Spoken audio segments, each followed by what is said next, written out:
Nah, sebelum ke perbedaannya soal ekonomi politik, saya mau ngaitin soal persamaannya dulu nih antara Turki sama Indonesia. Indonesia sama Turki itu punya persamaan loh. Penduduknya mayoritas tuh dari agama Islam. Sebelumnya di sini aku mau jelasin soal krisis ekonomi yang terjadi di Turki. Turki itu pernah terjadi krisis ekonomi dan sampai sekarang pun terjadi inflasi sebetulnya. Cuman krisis ekonomi yang parah itu terjadi sekitar tahun 2000-an. Mulai dari inflasi, kemudian ada defisit. Apa yang dilakukan Turki untuk terbebas dari krisis tersebut dengan meminta bantuan kepada IMF. IMF ini kemudian membuat tuh regulasi-regulasi kebijakan untuk menstabilkan ekonomi kembali di Turki, seperti halnya membuat lembaga BSRA atau lembaga perbankan yang membantu Turki untuk menjaga stabilitas ekonomi pada saat itu. Turki itu terlalu mengutamakan barang-barang impor dan sementara kualitas ekspornya itu kurang.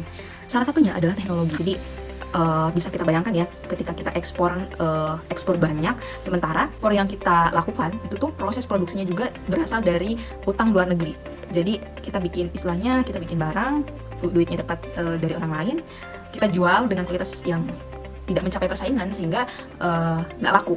Sementara impor terus berjalan dan masyarakat terus menggunakan barang-barang impor. Pada tahun 2013, Turki bisa berutang ke IMF sehingga dia mulai menstabilkan ekonominya dengan peningkatan industri dan juga manufaktur. Bantuan dari masyarakat sipil, jadi ada organisasi-organisasi non-pemerintah yang membantu Turki, seperti halnya universitas-universitas juga membantu Turki dalam mengevaluasi kebijakan-kebijakan ekonominya. Ini yang menarik sih. Ternyata meskipun begitu teman-teman, Turki itu sampai sekarang tuh masih mengalami inflasi besar-besaran. Bahkan pada tahun 2022, Turki itu mengalami inflasi sebesar 85% kurang lebih, dan itu menempati urutan kedua setelah Venezuela sebagai negara dengan inflasi terbesar. Nah, jadi ada kebijakan yang kontroversial dibuat oleh Presiden Turki, yaitu Erdogan, di mana suku bunga acuan itu terus dipangkas sama presiden sehingga nilai mata uang itu melemah terus.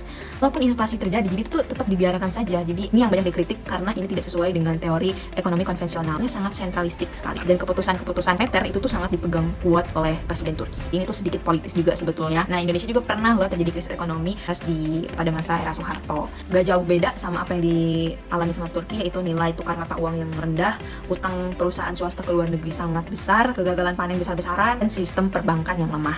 Usaha Indonesia untuk menstabilkan ekonominya kembali, IMF membantu Indonesia itu dengan naikkan kembali nilai mata uang Indonesia. Buat mata uang itu sendiri menarik. Apa bedanya dengan Turki sebelumnya? Nah, Indonesia justru dapat bantuan dari negara-negara sahabat. Jadi menawarkan bantuan, pun ini tuh disyaratkan kembali. Jadi karena IMF membantu Indonesia, jadi syarat-syarat yang dipersyaratkan oleh IMF itu harus ditunaikan oleh Indonesia, baru negara-negara sahabat dapat melakukan pembantuan dana tersebut. Pada saat itu ada perbaikan sektor di perbankan secara struktural, stabilkan uang rupiah. Jadi ada restrukturisasi utang swasta. Akibat adanya dampak krisis ekonomi itu, jadi penduduk Indonesia yang di situ menambah sekitar 7,5 juta. Kebijakan-kebijakan tersebut tuh berimbas pada masyarakat, entah itu di masyarakat Turki sama masyarakat Indonesia pada saat itu tuh sama-sama mengalami inflasi. Jadi kesusahan untuk pemenuhan kebutuhan, untuk membeli kebutuhan baik barang maupun jasa, karena memang harganya yang sangat mahal.